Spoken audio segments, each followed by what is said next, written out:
All right, so we'll welcome in everybody to the fifth and final speaker of the what I hope to be is an annual SpeakHER Series highlighting women's basketball, women's coaches from coast to coast in Canada. Thrilled to be joined now by Ontario Tech Ridgebacks women's basketball head coach Christa Eniojukan. Krista, how Yes, are you today? yes, I'm great. Thanks for having me. Thank you for taking time out of your day to do this, to end off what I think has been a great week of highlighting different uh, female coaches from coast to coast and hearing different stories and how people got to where they are today. We will record this for people to watch back after the fact as well. And if anybody has questions, we'll use the chat function on the bottom as we move along. But Krista, I will pass it off to you and we will follow along with your presentation as we go. Okay, so I'm Christa Eniojukan, as Tyler mentioned. I just finished my inaugural season at Ontario Tech University, and there's been a lot of different things and important things that have gotten me to where I am today as the head coach, and I wanted to take you through my little journey of what I call the game of life. So I've broken it up into quarters, left some space for some questions if anybody has any. I'll start with my introduction in the first quarter, my childhood, my playing experience. The second quarter, really, it's like my adulting phase of teaching and coaching. And the third quarter, where I'm at right now. And then the fourth quarter, I'll end with next steps and goals and so forth. Works for me. Okay, so who am I? Well, I was born in Montreal, Quebec. While my mom was doing her master's there, my dad was studying as well. And then we moved to Guelph and I was at the age of 2. I was raised by my Newfie parents. My sisters are full Newfie. I am half, so my mother is Newfie. But my father who raised me is also from Newfoundland. And we were very close. He had a big impact on me growing up. He also was a teacher. And he used to come home telling stories and about the impact he had in his community. And I wanted to be just like him and got into teaching and wanted to give back. So I was very active as a young kid, and kind of growing up in Guelph, it was, it had its challenges, being a Black child in Guelph, being honest about it, right? But I found my footing in sport. And I felt an outlet, and I was able to really build some amazing networks. Started off in track and field, moved on to soccer, and then basketball. So I was a little late to playing basketball, but in grade 8 I started and joined a rep team in grade 9. And my entire, I think the 6 all went on to play university. Our best player went on to play at Vermont, and the rest of us played U Sport. But we grew together. We were the underdogs, and then, the storybook ending. You're not grade 12 for us. It's actually OAC. Because I'm a little older. But that storybook ending of winning a championship, we did that. Like when we were in grade 9, we used to get killed by like 40 points, and then we worked our way up. But there were some ride or die friends that I created there, and some amazing coaches that really impact me and help me build that fight and that underdog mentality of never giving up. And then I took that along with me, and I went on to play at Wilfrid Laurier, and 2 of my team, schoolmates, went on to play there as well. So I played for Stu Julius. And when I got to Laurier, the season before I got there, they had only won 2 games. And Stu brought us in, and it was a big recruiting year, and it was his first year there. And we made playoffs right from the jump on my first year. So that was really, it was a real big challenge for us. But it was something that we wanted to show and prove that we were able to do that, right? And then I played there for 3 years. My 4th year I sat out, and then I transferred to York University for Teachers College. So I played 2 more years at Teachers College at York University as well. And it was great for me to play for different coaches. Great experiences. Bill Pangos versus Stooges, completely different styles, but it just helped me learn the game at a deeper level. And then moving on to the second quarter, as what I said, that adulting phase. Right out after Teachers College, I started coaching right away at the Center of Performance. And back then, Center of Performance was connected with Canada Basketball. And I was kind of thrown into the fire there. Like Sefu Bernard, he was in charge.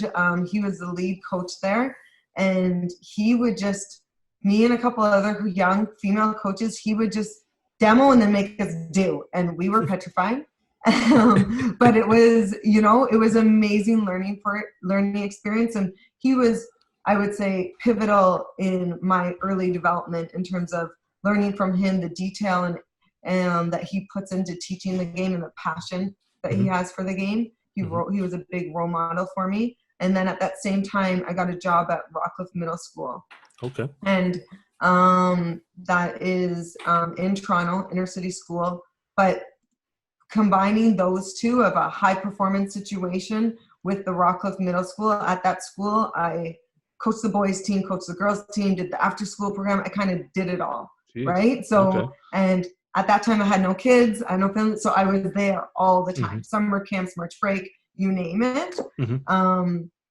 And that really helped me just understand what I wanted to do and the impact I wanted to have on kids. And the relationships of building in the classroom and on the court, how much you can really impact children. I still, to this day, am in contact with a couple of key kids from the first years that I taught there at Rockcliffe. Okay. Yeah. And then I went on, we moved, and I went on to teach at a school called Bliss Carmen in Scarborough. And around that time, I was coaching club out here in Ajax, and I started doing TAS, the Target Athlete Program. And I was actually the first Target Athlete coach. It was a pilot. So Denise Gignard had asked me to pilot it. We had a really talented guard on my rep team, and they wanted to pilot that program. And so I had the opportunity to work really closely with Mike McKay. And Mike McKay has been a big mentor ever since, helping me analyze and teach the game. And then around that time, I had my first child, and then I had my second child. And then around that time, I really had to make a decision. I can't do it all, but I still want to heavily be involved in coaching, and what do I do? So I decided to step down from doing the club coaching and focus on only high performance stuff. So I still continued with the CP and the TAS, and then I started doing Team Ontario. But it was a little bit easier for me to balance because the club during the school year wasn't at the same time. The focus of Team Ontario was in the summertime. And the lessons I had, and with coaching with so many different coaches, I coached Team Ontario for 7 years. We had amazing rivalries versus Quebec all the time, and some great other games versus other provinces, but developed a lot and learned a lot during that phase. And then I went on to coach during elite prep for the first 3 seasons of the Ontario Scholastic Basketball League, the prep league here. And again, building a program from scratch was challenging, but it was up for the challenge, and it was something that I felt that I needed to do within the next phase of my coaching development. And so I will pause there. Tyler, do you have any questions for me? I have a couple. Kind of relating back to the first quarter, and we're going to obviously get into Ontario Tech in the third quarter as well. We're kind of looking at kind of your playing career and playing at Laurier in York. How have you kind of seen the women's game develop over the years? A lot more opportunities. Yeah. So, and that was one of the reasons why I wanted to be a part of the OSBA. So when I started doing TAS, the reason why it was really started was because there was athletes being pulled in so many directions. So all great initiatives, but now you had an elite player that was trying to play for their club team, play for their high school, have their personal trainer, have their target athlete coach, and it was all over the place. And so they had no yearly training plan, right? And so no idea to when they should be peaking, how they should be peaking. And so as a task coach, I was trying to communicate, but it was really challenging. So then when the prep league opened up, it was an opportunity to house and them to be on one team for the majority of the season and grow themselves and grow together through the entire time, right? So our strength and conditioning coach was in-house. Our nutrition stuff was in-house. Our sports psych was in-house. Very similar to university, right? So just at a younger age. Now, the one thing I will say is that there are positives and negatives. I don't know if there's, like, we've gone a little bit, I think, extreme with too many prep schools now. At the beginning, it was supposed to just be for the elite teams. But I do like the idea of the girls being able to have a similar model to what they do in university. And looking at quarter two, I think it's one that I think a lot of people would probably ask the same question. Having the teaching and, like you said, you kind of devoted yourself to the high performance sport after the fact. How did you balance it all? Kind of, like you said, doing everything, March break, summer camps, you're always there. My family will say I never stop. That kind of is how I am. I was kind of born that way. I will say I don't think it's for everybody. It has had its challenges, most definitely. My husband is amazing. You have to have the right spouse to be able to support you. He's always said, like, he's here to support me in whatever way I can. And whenever we have discussions around it, like, he thinks of it like, what's the big deal? Women have been doing it for men for years. However, it is a big deal because I'm pretty sure now that Michelle Belanger is retired, I'm the only married coach with children in the league right now. Yeah, I would think in so. In the OUA, not in U Sports, sorry. I know Michelle, like, there's a bunch of others, but in OUA specifically in my conference, right?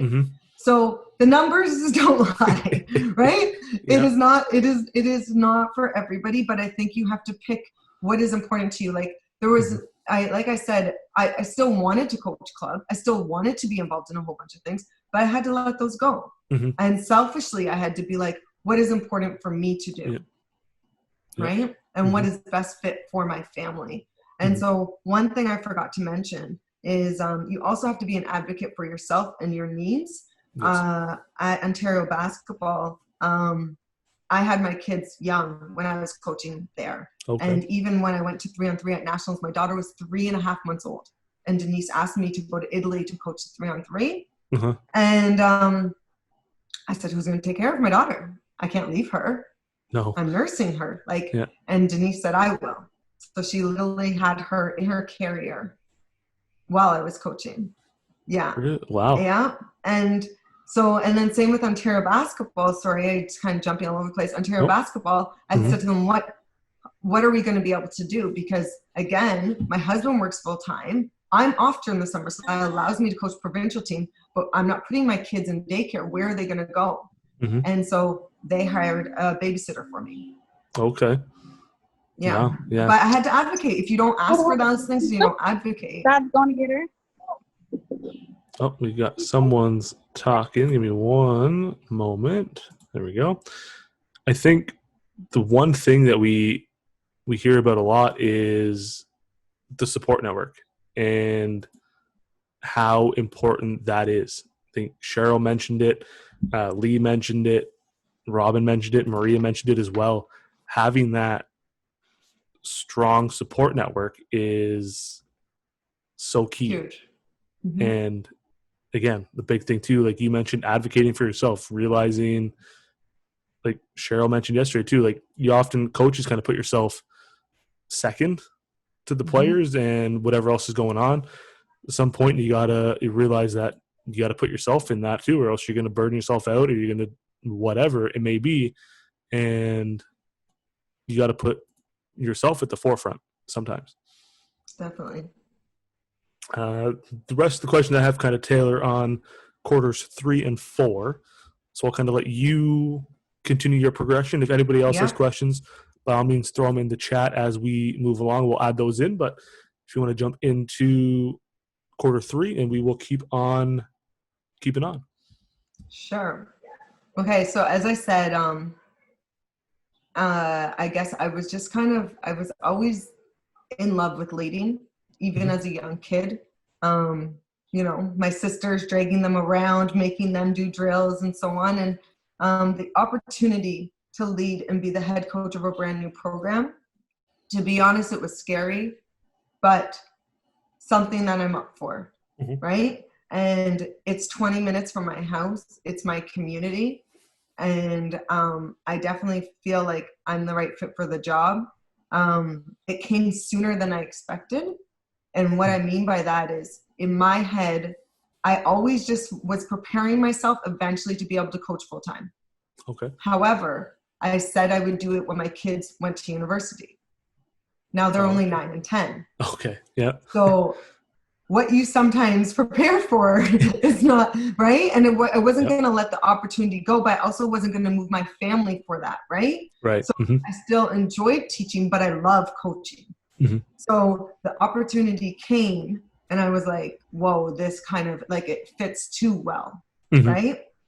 So we had discussions at home and, everyone said you'd be crazy not to take it. Hmm. So here I am. And so now trying to build a winning program. Hmm. And, there's a lot of things that we're trying to teach the young ladies. We're building habits more than anything. Hmm. Really proud of them for the habits they've already started to build off court in the classroom. Hmm. We finished with over a 3.0 in year one, the highest GPA of any new program at our school. That's awesome. So so habits in training, Hmm. habits in like everything possible, habits in eating. Those Yep. are all of we have nobody to lean on in year 4 and 5 to be like, put somebody in the rookie spot in line. Right. So they're all learning these things together. Hmm. Building the culture it's essential to the foundation of the rest of the program, Hmm. right? I have to continually remind myself to trust the process and take time. Hmm. It takes time. Breathe. They're not going to Yep. build a habit tomorrow. Right. It's Yeah. it's going to be time. Hmm. Um, we stay positive and we do have lots of fun, right? Yep. Because the pressure of building a new program can be a lot too. So we play music during warm-ups. We have jokes. I pride myself on having amazing relationships with each and one of the players and my Hmm. staff. Super important to the foundation of our program. And then in terms of our values, we have we've held on to the idea of having a relentless mindset, Okay. being uncomfortable, get comfortable being uncomfortable. They probably hear me say that way too many times. Yep. But, we have to have that underdog, no fight, relentless mindset in Hmm. everything that we do, Yep. right? We work really hard on being good communicators, and I'm helping the girls to be better communicators Hmm. with that. Our commitment to our training, our commitment to each other, and just being united. Hmm. And through all of that, we have different phases of leadership that we're teaching them. And right now, our most important thing in our foundation is getting them to lead themselves. Yep. Then we'll get to the next phase, right? Hmm. But we're all brand new. We're all rookies. So I will say I was super happy to see them go from where we were in September and October to where we ended in January and February. Hmm. Almost getting blown out every game in the first quarter of the first part, like the inaugural part, Hmm. to this end in so many games. So Yep. many opportunities to win. Losing at the buzzer, winning, Hmm. overtime, like it was, we were competing. Yep. And the resilience that they've shown during COVID really tells me how far they've come. Yep. They're running on a regular basis. They're logging in for their workouts, and they're learning, which Hmm. is that's all you can ask for at this point. Yep. And I think a lot of that too is like they have that collective buy-in. So you're going to have the players on the team are going to hold everybody else accountable. If they see someone not logging in for their workouts or whatever it Yes, may be, they're going to try to bring absolutely. them up to speed as well, and takes it off of the coaches. And like you said, you're trying to get them to lead themselves, and now they're kind of leading each other. And I think as a first year program, I don't think you could ask for for much more than them kind of helping each other to get to where you're trying to guide them. And to have that buy-in in 1 year, I think is, like you said, you saw it as the year went on, the progression, the just competitiveness, and kind of everybody kind of got acclimated, got their feet set, and everything started to turn around as the year went on. Yeah. Excuse me. So basically, and you know, as it's a journey and so on, I think as I get older, soon to be 40, believe it or not, you start to understand who you are and what your purpose is. Mm-hmm. I always knew I loved teaching, loved kids, loved basketball, my family, God, all of that. Mm-hmm. But I finally feel like I truly have come into my own, and I know exactly what I want. Mm-hmm. And I'm comfortable saying it and doing it, right? So I know I love coaching and mentoring. I haven't completely left teaching in the idea that I run a program called Active Scholars, and it integrates STEM learning and sport development. Mm-hmm. And that's my way of connecting and giving back to the community, and something that I'm passionate about. Mm-hmm. Because really, without athletics, you have to be a student first, right? Yep. So my family, like I said, they're huge. They're involved. If you ever come to a game, they're running around up and down the sidelines all the time. They're there supporting, right? And then just mixing all of it together. Mm-hmm. So where do I want to go from here? What are some of my long-term goals? I really want to make an impact globally. Mm-hmm. And I would like to see my Ridgeback community be able to do that in some capacity. I have a goal of sometime in the future being part of Canada basketball. Not sure if that's tomorrow, but maybe 10 years from now, or some form, deeper than what I am now, I would say. And building the program where we're respected, and, you know, in 4 years from now, being able to be confident that we're contenders, and people fear us, and those young ladies have developed along the plan that we have outlined for them. Mm-hmm. You look at a lot of the girls are young this year, right? Too, it's their first year playing U Sports. You had some come in from Quebec, so they have that CCAA experience, but U Sports is completely different in its own mindset. So having them kind of get acclimated and get that experience, and that's the one thing you can't teach is the experience. And absolutely, you get that by, you're going to take your bumps down the road, and it's going to happen. But that's kind of how you learn, how you grow, and next time you're in a close game and overtime or whatnot, you have that kind of to fall back on. But okay, we were here before. This is what we did, and we weren't successful, and now we can build off that and use it as a bit of that extra motivation to maybe push you to where you are successful in those close games. Definitely. I know they feel way more confident. Just in terms of, like, I had individual meetings just the other day, and a lot of them are just feeling more confident in their bodies. Their bodies have transformed. I've had several girls, you know, whose body, like, you night and day in 1 year, just because they weren't training at this level that they needed to, right? Yep. So I'm optimistic for sure. Our staff is very optimistic. And a part of it is it's mental. A lot of it is mental. So just knowing that they deserve to be here and having the confidence enough to be able to perform. What was the emotion like for you guys when you got that first win off your back there in February against Waterloo? What was that like for you as a coach? Sense of relief. Okay. A sense of relief. Yep. My goodness, finally, like, you know, we had a couple other really close ones that we felt like we should have won, where the ball just didn't bounce our way. So happy for the girls. Like, they deserved it. They needed it. I had hoped they would have gotten a couple more, because we were in a bunch of games that we could have, and a definite relief.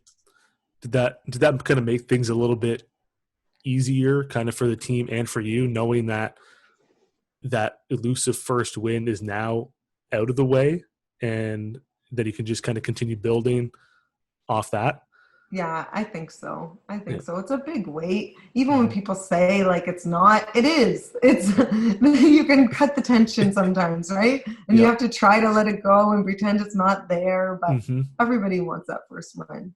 It's always in the back of your mind, and like you said, you add in those close ones that the ball didn't go your way once or twice that Yeah. you thought you could have won, and then it kind of just the weight piles on a Yeah, bit, and then it just exactly. eventually you knew it was gonna break. It was just a matter of time, and when it does, it's just such a big sense of relief and so much weight off your shoulders, and the tension's no longer there, and it you could see the emotion in the celebration afterwards with the players and yourself. It was all the hard work in the year and the progression Hmm. paid off, and it all came out at the end. Definitely. Definitely. Taking over or starting the new program, basically building the Ridgebacks from scratch, from the ground up, essentially. What were kind of some of the challenges, or how did you guys kind of approach recruiting for a program that didn't have any history to back up on? So the two biggest challenges, like, well, the one biggest challenge was people knowing where Ontario Tech University was and that we existed. Because the Mm-hmm. university's not old. Yep. So the university's only been around since 2003. Okay. And they changed their name. Right. So they used to be University of UOIT, University Yep. of Ontario Institute of Technology. Yep. And so we changed our name halfway through my recruiting, which was quite funny, right? Yeah, that's a challenge. But I actually really preferred Ontario Tech because I used to go up to people and I'd be, "Hi, I'm Christa from UOIT," and they'd be, "U of T, what?" And I'd be like, "No, we're not U of T." Yeah, and so just like the number one thing I had to do was informing people that there is an Ontario Tech University and letting people know that we don't just offer tech programs. Okay. A lot of people think we're a polytech, and that's all we do. They don't Mm-hmm. know that we have criminology, that we have nursing, engineering, like all of the regular programs. A lot of people Okay. don't understand that Ontario Tech University, it's a regular university, and in your learning is emphasized with technology. So Okay. this is the one I always give because it's like it will stick with you. If Yep. you're learning nursing at Ontario Tech, you get the opportunity to deliver babies on robots, where Oh, you might not get that opportunity at other universities. But no, probably not. we have a lot of technology, a lot of modern learning because we're so new, right? So that Mm-hmm. was number one. Yep. And then number two, finding players that are up for the challenge. Not Mm-hmm. everybody's up for the challenge. When I went to play at Wilfrid Laurier University and Stu Julius recruited me and the team had won 2 games the year before, there wasn't a lot of people that were saying, yes, I want to go there. Me and my 3 teams, so 3 from the same team that went from underdogs to winning a championship in 5 years, Mm-hmm. we went. And so we went to try to change that culture and that Mm-hmm. narrative.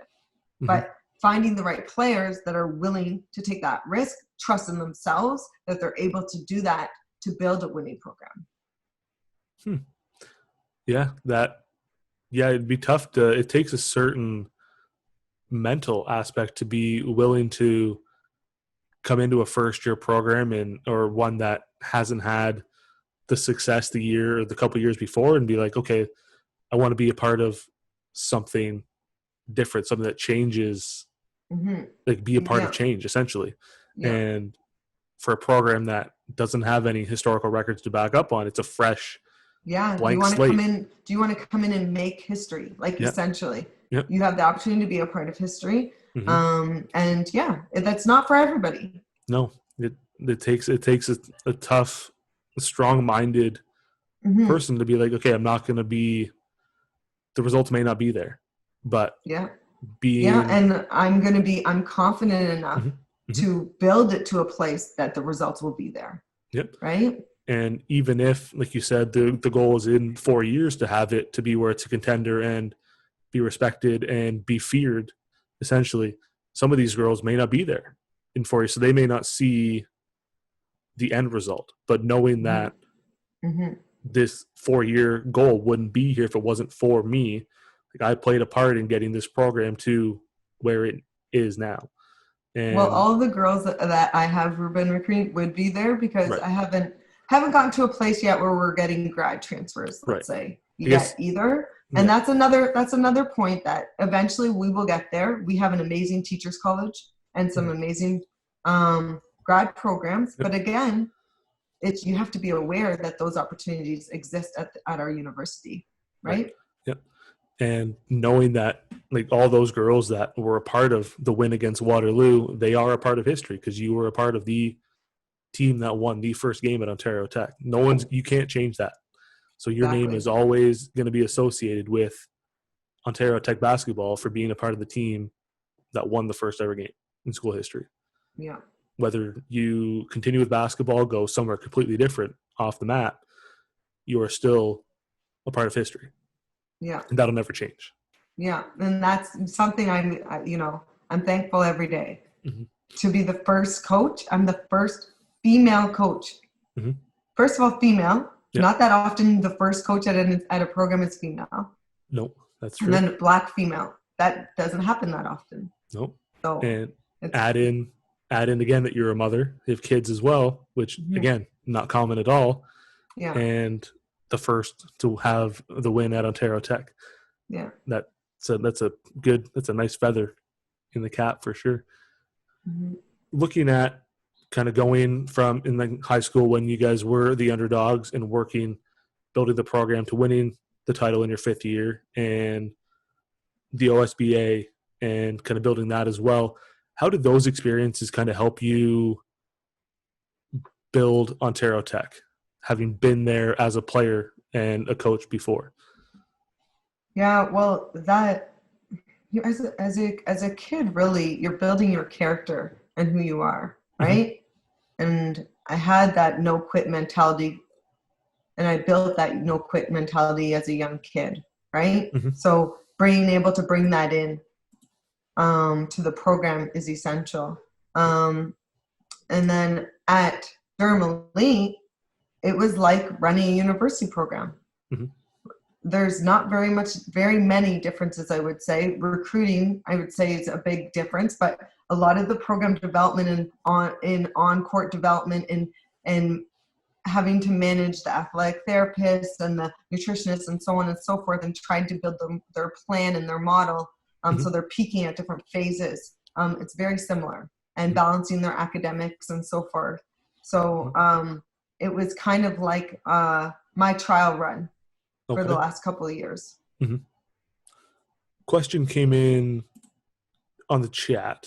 Is there a program that you look at when it comes to setting the standard of what you're trying to achieve with your team? There's a few. I don't think there's just one. There's a couple of schools in our conference that have changed their programs around. Two that come to top of my mind right away are Ryerson and Carleton. You go back, Carly's been there. I'm going to mess this up. Is it 5 years? She's 7 years? Somewhere around that, yeah. 5 to 7, somewhere in there. 5 to 7 years, right? But before, the program was not a strong program, right? And it's now, 5 years, 7 years later, whatever. She's a top contender in U Sport every year for the last few years, right? And she's getting some key recruits, some key kids that, have come back. They look to go there. Carleton as well. They, when I used to play, they would barely win any games. And they grew that program, and Taffy grew that program up, and they won in a championship. So just being able to see people do that before me. At my school, the men's soccer coach came in, and in 5 years, they won an OUA championship. Year 5, they won. And he came, that's the model. You build a program from scratch, right? And that's right in-house. And so the Ridgeback community at my school, we look to that model because they're he came in, and 5 years later, those girls, they won that championship. Yeah. I think there's Yeah, I think especially having that resource so close to you, like right in house, having someone who's been in the same shoes as you, starting a program from scratch and going 5 years and winning a title. I think that's a resource Yeah. not many people have at their disposal, Yes. and the community kind of rallies around it, and they've seen it before. So I think they Yes. kind of exercise maybe a little bit more patience than others because they've seen it happen before, so they understand They understand the that. ups and downs that come with starting something Hmm. new. Hmm. And My athletic director actually, he said to me, "We'll start looking at the wins after year 3." mhm, He said, "Build the program yeah, after year 3." And so just knowing that, because he's seen it so many times. He's actually been around and been there for every single team that started from scratch. He's been at the university the entire time. okay. So Yeah. again, having that support network, having the superiors at the school know that it's going to take time, and having been through it countless times before, I think that makes it takes a bit of the load off, knowing that the support's there, build the program, and then we'll worry about the other stuff down the road. Just get the foundation set, build from there, and then everything else will fall into place as it should. A couple of the last ones here that are kind of recycled through the first four speakers to kind of get different perspectives on the women's game and how we get more women into coaching so it becomes more commonplace and more the next generation can see more women and dream it, achieve it, what have you. What advice would you give to the next generation of players, coaches that may want to get into playing or coaching down the road? I would say trust yourself Mm-hmm. and use your voice. I think too often, um, female young women coaches, Mm-hmm. um, we don't advocate enough for ourselves and what we need, Mm-hmm. and we don't have the confidence. And I've seen it in too many settings. Um, Female coaches that are amazing, strong coaches uh, are sitting on the bench and as an assistant with no voice or not getting to impact the youth the way that they should. Mm-hmm. And there is a lot of strong women out there that have a lot to give back to the game. Mm-hmm. And I think it was Cheryl yesterday. People, again, it relates to kind of finding your voice. There's going to be times where, like, you find like she had a game with one of her coaches as well, who was a male, and they played a game to see how many times they would approach her as the head coach or him, and they always went to him. And I think it's changing the mindset of everybody else out there that there are a ton of fantastic basketball minds and coaches that are women and Absolutely. that deserve the respect. And when officials or parents or whoever don't acknowledge that, I think that's a big part of the problem. And Absolutely. that narrative needs to change. And like Cheryl said, like, as long as the players know you're the head coach, I guess that's really all that matters. But at the same time, that doesn't help the younger generation because they see everybody just going to talk Totally. male. And And you need to have the people around you that are going to uplift you. I mm-hmm. remember I had 2 male assistants, and they used to go, like you said, the referees just go direct to them, straight line to them. Yep. And they would just point, and they'd be like, "Don't talk to me. She's the head coach, whatever Yep. she says."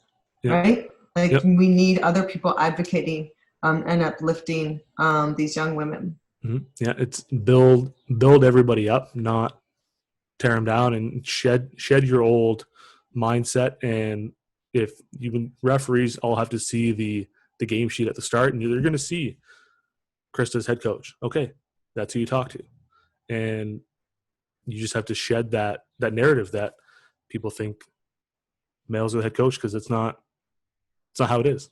And Exactly. there are a ton of fantastic basketball minds that are female that are currently assistant coaches that I'm sure it's only a matter of time until they get a head coach position of their own. And there's a lot of a lot of great insight and minds that deserve the attention. And then it ties into that. If you can't see it, you can't dream it. And it's tough for the younger generation because the numbers are so low. There is such a number gap in males and females at the university level and the college level. Yes. How do we continue to grow the women's game, whether it's from a marketing standpoint, depreciation standpoint, just getting players involved in the game at a young age? How do we keep the conversation going and keep the attention on the women's game and keep it growing and get it to the level that it should be? This is a tough one. But I think that there has been many strides made. And one of the big things that is starting to level the field just a little bit is social media. Mm-hmm.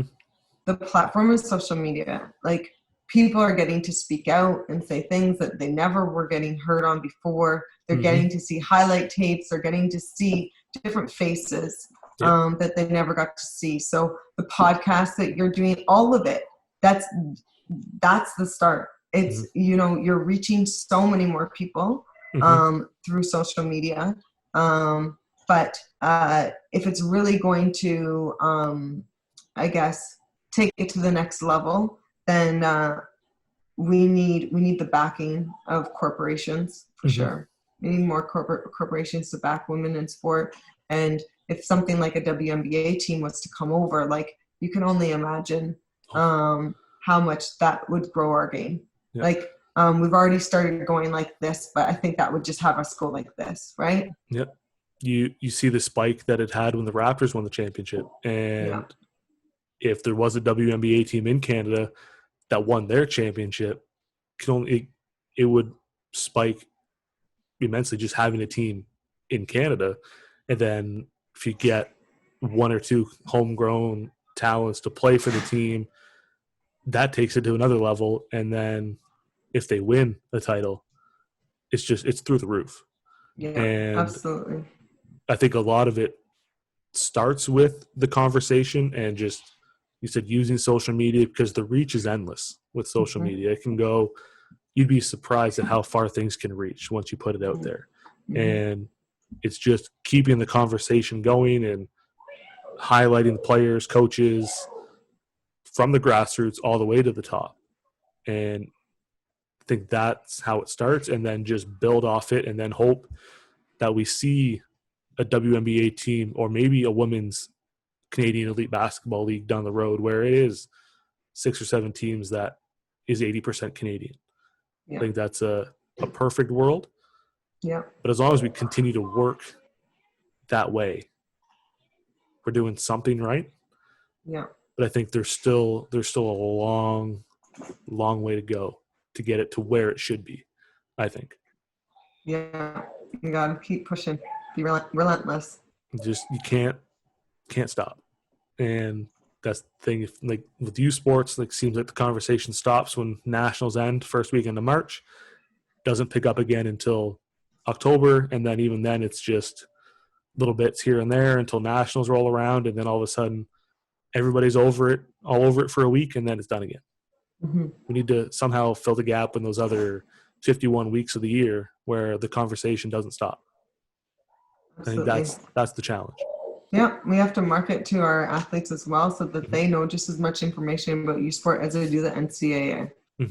Yep, and show them that there are viable options here, and find the fit that's right for you, and hopefully we'll change that narrative as we go. Absolutely. I wanted to ask you a bit more about active scholars before we wrap it up. How can people get involved with that, whether it's if they want to help out, like as volunteer or in the camps or what have you? How do people kind of get involved with that? So 2 ways. One way that right now we just launched a sponsor a child for a camp. We do it every year. Okay. And during COVID especially, you can imagine the families in need that aren't able to put their kids in anything. And right. Some people don't know, like, okay, this YMCA camp is open, but COVID is still, like, coronavirus is still out there. Do I want to send my kid or not? So we're online for the summer, and Okay. we're doing driveway training as well. Okay. Yeah. So we send coaches to your driveway to work Oh, out. nice. Yeah. Okay. Yep. Yep. So that they don't have to be exposed to the other children, and we don't have to touch you really to train you, right? We're Right. giving you in-person tips and so on. Mm-hmm. But with all that being said, we always have sponsor a camper, send a camper to camp. For the summertime, it only costs $100 Okay. to send a household to camp for a Mm-hmm. week. When we're back into regular camp, it costs $295. Mm-hmm. That's one way. And then the other way is we also partner with a lot of people. We have special guests. So any university coach that wants to come online, come do some drills, speak to the kids. If there's any corporations that want to give some product or want to come and speak, like we Mm-hmm. have somebody from Nike that comes in, from Okay. different companies Mm-hmm. that come in. But it means a lot. It means a lot to the kids, and the whole Mm-hmm. model is we're building better student athletes for the future. Mm-hmm. I think that's the big thing. Like, it's why it's always, I've said it every other speaking series so far, student athlete. It's building the student so obviously they can be better in society when they're done school, but also the athlete side of it too, to if that's what they want to pursue. But Yeah. And then We're also trying to break some of those systemic those barriers, Mm-hmm. Like it's STEM for a reason. Yep. There's not a lot of women in STEM either.